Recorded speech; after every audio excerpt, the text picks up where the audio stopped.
Welcome to Alice Just Alice 55. You're listening to an AI-narrated audiobook version of my original story, The Unclaimed Werewolf, an Unbound Wolves novel, written by Alice N. Smith. Chapter 25, Where Terms Are Chosen for Her. By midday, Nora felt like herself again. Mostly, the sharp edge of pain had dulled to an ache, and the fog that had clung to her thoughts when she first woke was gone.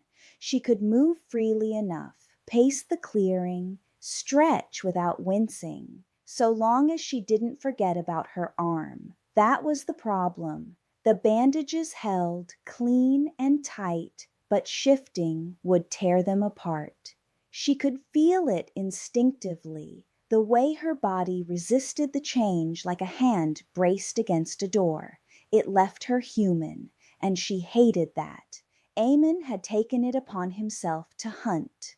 Nora sat on a fallen log near the den, elbow braced on her knee, watching him disappear between the trees with a scowl she didn't bother to hide.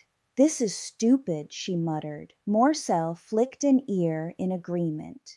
Eamon returned not long after, 2 rabbits slung over his shoulder, moving carefully so he didn't jostle them against her as he passed. He set them down near the fire ring he'd already rebuilt, efficient and quiet. "You're healing," he said mildly, as if reading her thoughts. "I'm grounded," she replied. He smiled at that, quick, sympathetic. "Temporarily." She watched him work, her irritation softening despite herself. He skinned and cleaned the rabbits with practiced ease, movement sure, without being showy. The smell of cooking meat drifted through the clearing again, familiar now, almost comforting. "I don't like being weak," she said after a while. "You're not weak," Eamon replied, without looking up. "I can't even hunt."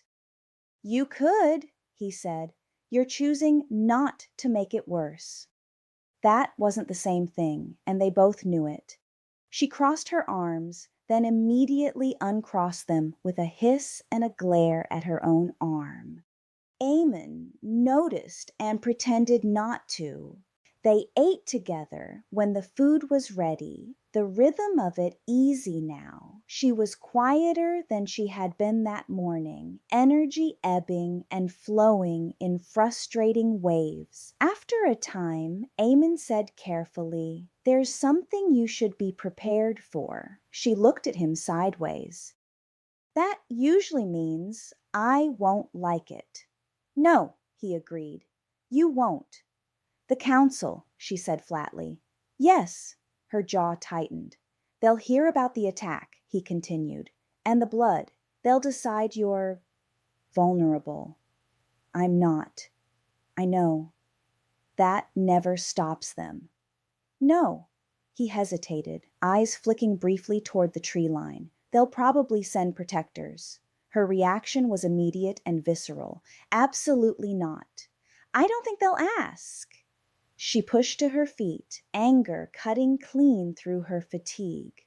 "I don't need strangers roaming my land." "I agree," Eamon said quickly. "It's unfair, insulting." She looked at him sharply. "But," because beneath the agreement sat something else. Tight, quiet fear. He'd seen the blood. Seen how fast it had happened, seen how easily it could have been worse. "I'd rather you be angry," he said finally, "than hurt again." She didn't respond to that. They spent the rest of the day in a fragile kind of peace. Eamon hunted, cooked, stayed close. Nora rested more than she wanted to and less than she needed. The forest remained quiet, but it was the uneasy quiet of something holding its breath. Late afternoon shadows were lengthening when Morcel stiffened. Nora felt it a heartbeat later. "Company," she said. Eamon was already standing. Brooks appeared at the edge of the clearing, emerging openly from between the trees, his approach deliberate and unhurried. 4 men followed him, large, broad-shouldered, their presence heavy even as they stopped short and spread slightly behind him.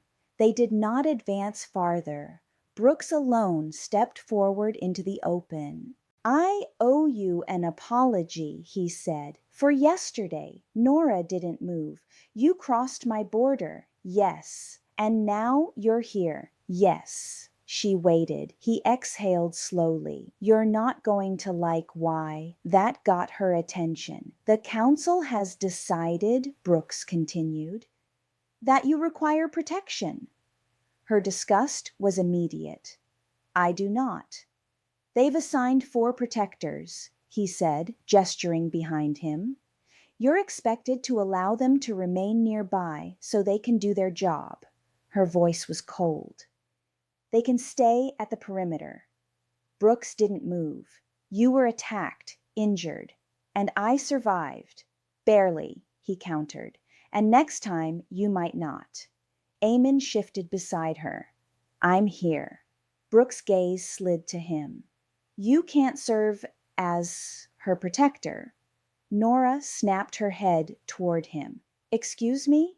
You don't belong to her pack," Brooks said evenly, "and you don't have your alpha's permission." The words landed hard. Eamon's jaw tightened. He didn't look away. "He's right." Nora stared at him. "You're leaving?" "I have to speak to my father," he said quietly. "If I want to stay." The idea sat badly with her. Too many people deciding things, too many conditions. "I don't trust them," she said, nodding toward the 4 men. "I know," Brooks replied.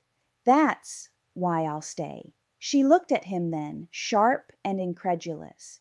"You? Until Eamon returns," he said, "or until the council sends someone worse." She didn't like that either, but she liked the alternative even less. Her gaze moved from Brooks to the strangers, then back again. Her mouth tightened. "Fine," she said at last. "They keep to the outer ground. They don't approach my den. They don't speak to me unless I initiate it. And they take orders from you, not from the council, while they're here." Brooks studied her for a long moment. Then he nodded. Agreed. She turned away before anyone could mistake it for acceptance. Eamon stayed close, just for a moment longer, his presence steady at her side. "I'll be back," he said. She didn't answer, but she didn't tell him not to, and for now that was enough.